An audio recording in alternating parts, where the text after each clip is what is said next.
in today's video here, I'm going to be addressing low oil pressure problem. I don't know if Toyota cars are actually going to be experiencing this, but I had a customer on a Volkswagen Tuareg called me previously. He's actually a Reverend Father, and he said, my car is having a low pressure oil sign coming on the dashboard.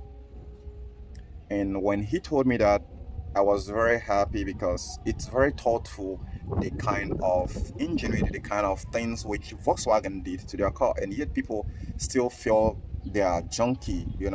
I feel terrible for most guys out there that run away from Volkswagen because those are some of the things you'll not see from Toyota.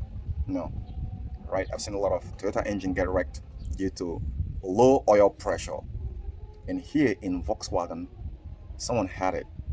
And all he just have to do is just to put a call on me and, hello, yeah, I'm having this problem. Please, what could actually be the problem? And I go, first and first, do not start the car. Or have you started the car already? And he said yes. I said, okay, listen to the engine. Now, for most of you who are in Nigeria, if you have this problem, first of all, reconnect the fan back if they have actually bypassed it, because it's going to be creating some mess that you'll not be able to listen to the engine sound. The engine sound is very good because it's a first diagnostic procedure to know what is wrong with your engine. It should be very calm and collected. So if you're someone who pays attention to your engine, and when it starts going off, it start sounding rattling, then you should be able to know. But if you're not close, you won't be able to know. So he listened to it and he said the engine sound is normal. So when it says it's normal, so which means it is not due to a failed oil pump, because when the oil pump fails, then there's going to be a rattling noise and there's going to be a drop in the pressure within the oil that is circulating and lubricating the moving parts. So since the engine sound didn't change, well, definitely the oil light is flashing. So what does that mean? The engine sound didn't change. So I told him, okay, quickly, right?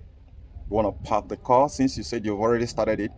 You want to park the car, leave it for like 5 hours. You want to let the whole oil that have climbed, went to Arizona, Texas, California, Los Angeles, to come back. And when I get back and set it on a crankcase, you want to take a reading. You want to take the oil level.